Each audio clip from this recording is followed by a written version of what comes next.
Hey everybody, welcome to the morning market briefing. It's Wednesday, February 25th, 2026. Right out of the gate, folks, if you have any questions that you'd like addressed, feel free to shoot us an email, tmmb@narwhal.com, tmmb, abbreviation for the morning market briefing at narwhal.com. Let us know what's going on. And as a reminder, we're partnering with the Jacobs Ladder Group. They're out there transforming lives through hope and healing, helping people reach their true potential. Great organization. If you have not already listened to our long-form podcast with the director of that group and heard about the genesis and the passion that she has and, frankly, the amazing work that they're doing there, you're missing out, so go check it out. It's on YouTube. It's also on any app that you get your podcast on. If you're interested in learning more, please reach out to any of us. You can email the podcast email I just gave you, reach out to Tom, reach out to me. We do have a lunch and learn coming up in April. But in the meantime, go to the jacobsladdergroup.org. There's a donation button at the top right, trying to help those folks out as they balance the budget, retain really vital staff that's doing really vital work for our local community. So check them out, and we'd really appreciate it. Tom, how we doing? Feeling good, feeling strong. A little tired. Stayed up really late last night watching the Donald talk. The longest State of the Union in history. I got to tell you, I did not expect it to be brief by any stretch, but if you had told me at 9 o'clock p.m., I think he started just after it was basically 9/11. No jokes.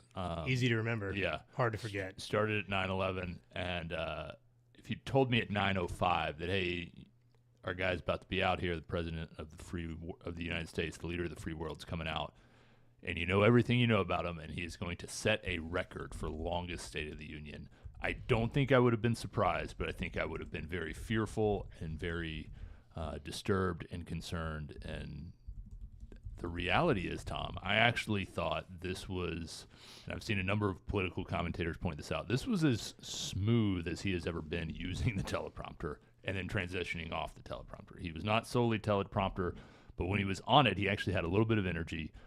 A lot of the length was, I thought, even compared to historical joint congressional addresses or State of the Unions, I thought a lot more time was spent on applause. Yeah. Not necessarily for him, but for these really United States. The show that he put on and the people that he brought out. I thought stylistically his ability to actually bring people out into the media pit, like the men's hockey team, kind of made the time go by a little faster. Where it's like, oh, there's actually a little bit of a show going on.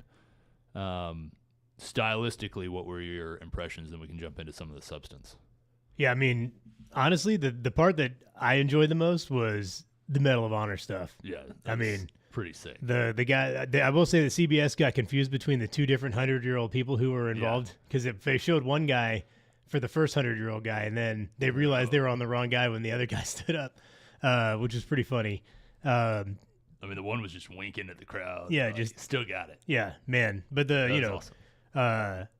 Fighter pilot stuff, man.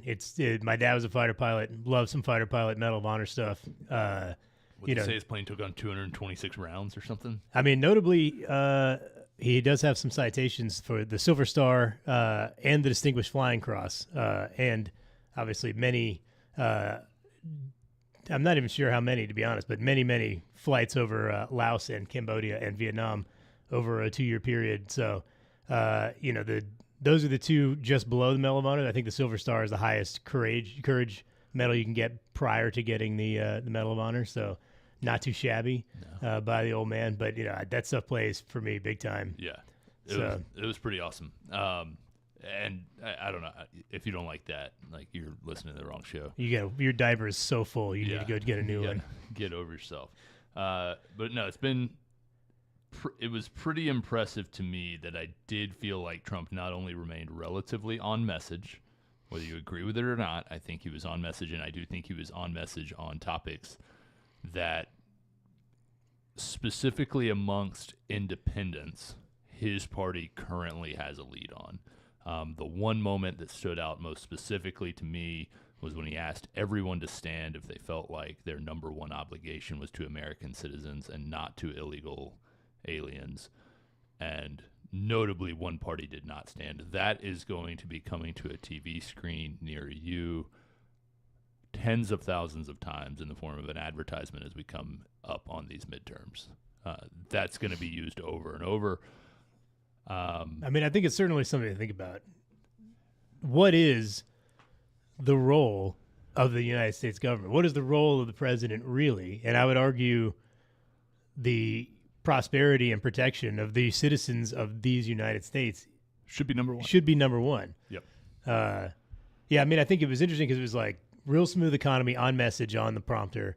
Where he ad-libbed a lot was during those pieces. The middle piece was really, here I'm going to hit the issues that people are griping the most about, which would be Minnesota having ID to vote, DEI, things like that. And that's where, I mean, I think to his credit, if you're trying to get a moment where he got Ilhan Omar to look pretty grumpy and, I don't want to say like a terrorist, but a little bit, I mean, he got her. I mean, calling the Somali pirates. I mean, and I've said this on the podcast. I've said it, months ago, which is that I think there's a real fair shot you could balance the budget if you actually cut out all of the grift that's going on. He said exactly that. Yeah, and I think that's a real thing. I think that you need to, if your diaper is very full and you think that illegal immigrants are more important than American citizens and that they're not ripping us off, you need to consider your fears about the spiraling debt, because that's another thing that they're always. You can't have both. You can't have both.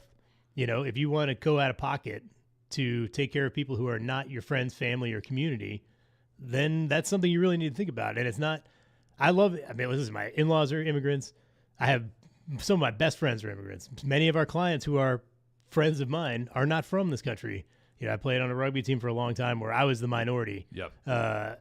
Because we don't play. Yeah, I very rarely hear a story from Tom involving a buddy that was American born. Yeah, that's my bachelor party was comprised almost entirely of people not from this country. But they all came here legally, and there were a lot of struggles with that. And listen, I had to write a number of letters to embassies from different countries to help guys get over here so they could play on the rugby team, so they could live here for a period of time.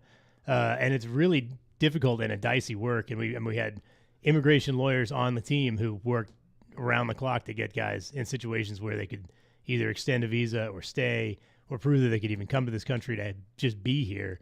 So, I mean, I think that there are people doing it the right way, there are people doing it the wrong way, and I think that that's something to be considered, and it's a huge drag on this country. Mm-hmm. It's a massive drag on this country. It was interesting. I thought the way that he started very scriptedly, and then kind of got in his zone. And then, frankly, I was a little bit relieved to see him get back to the script. I did not think that was going to happen. I thought we might be in for a 3-hour weave, but we came back home, got back on the prompter, and things kept moving. A few things of note. He talked quite a bit about affordability, noted correctly, in my view, that inflation is coming down. Talked about gas prices, which I think is something that should resonate with people. Interestingly, I feel, and I don't even think this is an anti-Trump thing, when gas prices are high, everyone knows it.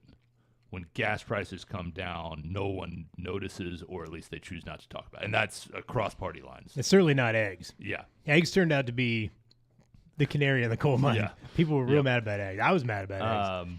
He talked a good bit about really just the power surge from these data centers and the rise of AI and the impact on utilities, saying that he wants to get some protection in place so that these people are paying their way for this. Notably, what that looks like, we don't quite know, but I could see it being something along the lines of a more formalized progressive tax system on utilities. Talked a little bit about foreign policy. I actually thought he did a good job of staying home. I think foreign policy is very interesting. We certainly talk about it a decent amount on this call just because it does impact markets, and tariffs have been at the forefront. But from a foreign policy standpoint, the reality is I don't think that necessarily resonates with the average American voter. So he didn't spend a whole lot of time there. He did note that Iran has still not really said the magic word in terms of, hey, we're just not going to have a nuclear program, but did note that he'd prefer to use diplomacy there, noted that all the wars he stopped on healthcare, bragged about Trump RX, interestingly saying that he did not come up with that website name. We'll see about that. But he certainly didn't disapprove. He didn't allude to a new retirement savings plan for people that don't have an employer-sponsored plan, saying that the government will match retirement contributions up to $1,000 a year. I didn't like how he messaged that at all. He talked about them getting access to the exact same retirement plan that federal government employees get. They're not getting a $1,000 a year match. No. Let's be honest about that. Yeah, the TSP program. Well, I mean, it's interesting. Say that they have the self-employed TSP program. Then in that case, you are limited to the funds in there, which is, it's like the G fund and the I fund. And those are actually pretty clean. They're very low cost. We have a number of clients who have sizable TSPs, and that's a great system. And it might actually streamline quite a bit of people who are self-employed trying to contribute to retirement accounts. So like that could be a thing.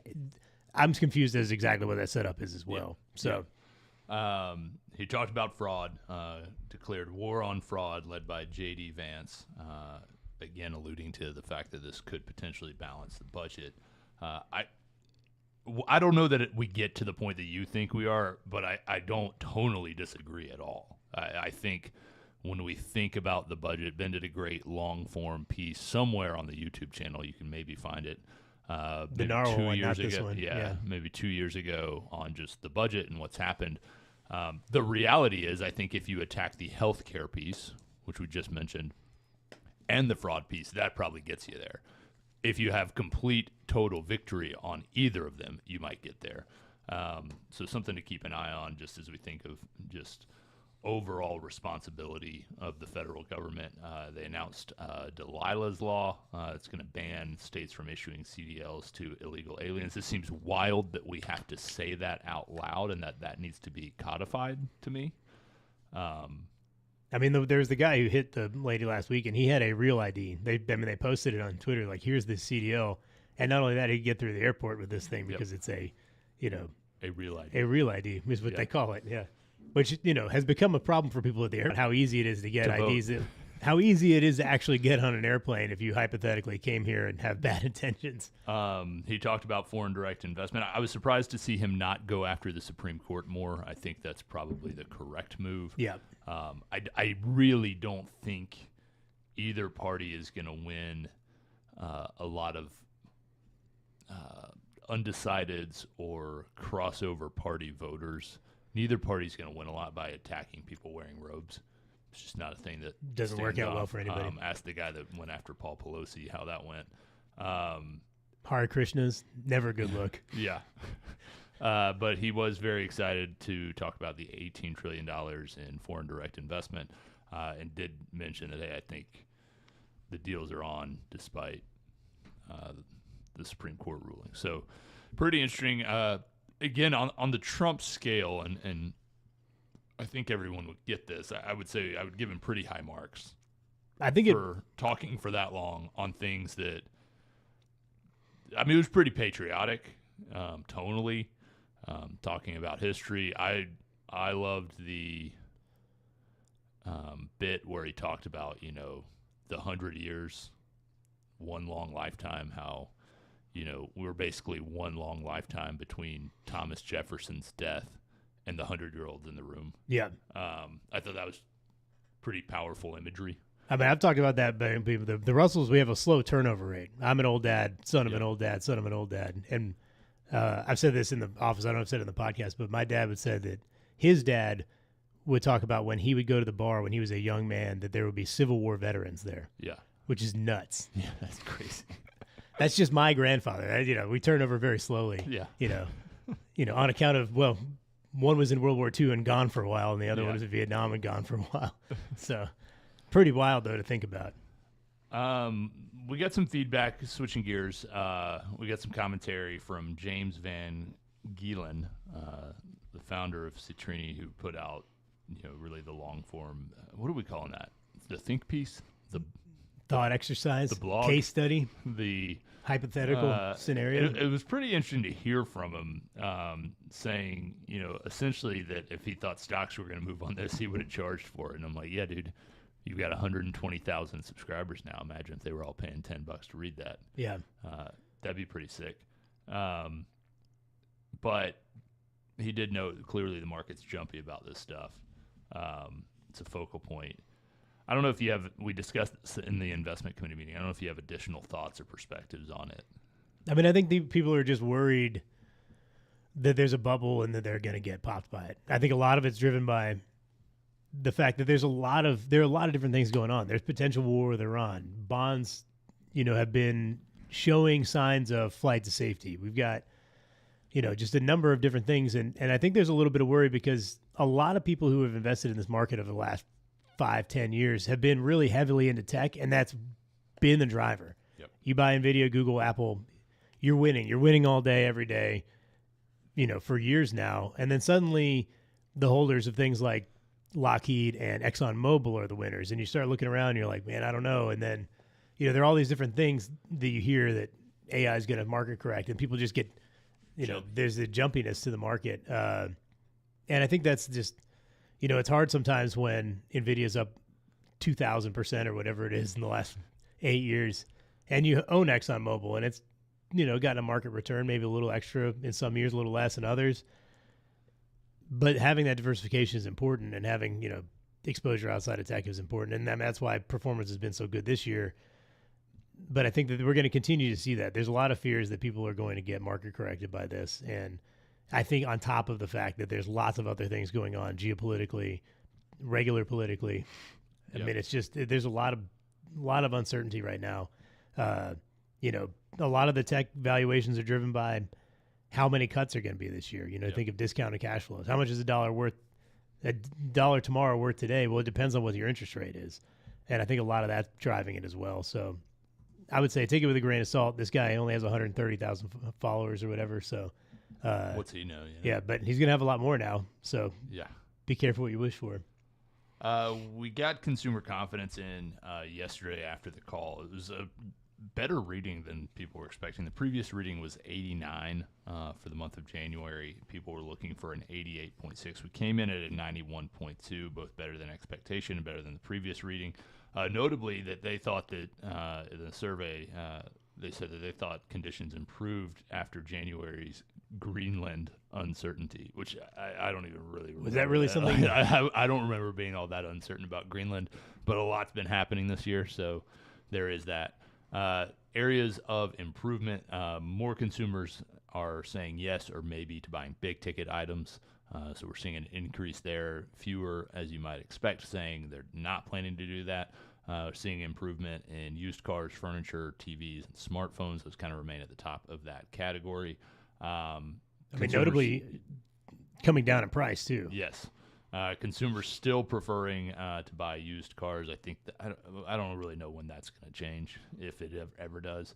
Home buying expectations pretty flat, essentially, relative to January, but still on a bit of a lag from where they were 6 months ago. Seeing a tick up on people thinking about TVs, dishwashers, ranges, things like that. Interestingly, not as many people looking to buy refrigerators. I feel like that's a winter effect. I don't know if we normalize this for seasons. Yeah, a lot of people are saying you can put anything outside and it will stay cold. Yeah, it's staying real cold right now. Yeah. Hicks has a 12-pack of beer in his front seat, and I think that's just because it's chilly out there. Because he's thinking about driving later. Yeah, he's going to get wild up there. Gotta have it within reach while you're behind the wheel. But I think this is a positive report. I still put less stock in the consumer confidence reports than I do in actual credit card data and what people are actually spending their money on. I'm really at a point right now where I don't care, and this might sound mean, but I really don't care what people say about the economy or their personal spending. I care a lot more right now, maybe more so than ever, about what they're doing, because I think there's a massive disconnect there. I don't know if anything stood out to you on that. No, I would say that almost as a rule, anything anyone says about themselves, the opposite is actually true. Yeah. I'm a real dummy. I'm very funny. Other company news. Let's see. My computer just froze. I know we've got Stripe looking at buying PayPal. Man, how the mighty have fallen. I mean, this is pretty wild that Stripe is now the daddy in this scenario. Notably, the Lowe's reported they're in line. Anything else stand out to you? so the founders of Stripe are the only two billionaires in Ireland.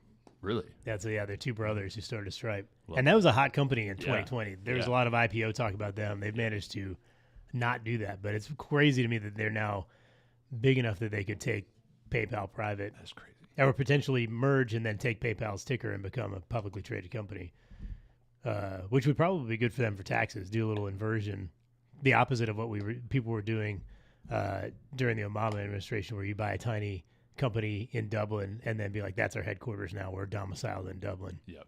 So, food for thought. Big week, but we got I think we have NVIDIA earnings tonight, which is obviously going to be a major topic point for tomorrow's call. So maybe the only thing we talk about, depending on how robust or not robust they are. Yep. So we'll see what happens. I mean, it's going to be interesting. All right. We'll wrap it up there. We will talk to you guys soon. Have a great day.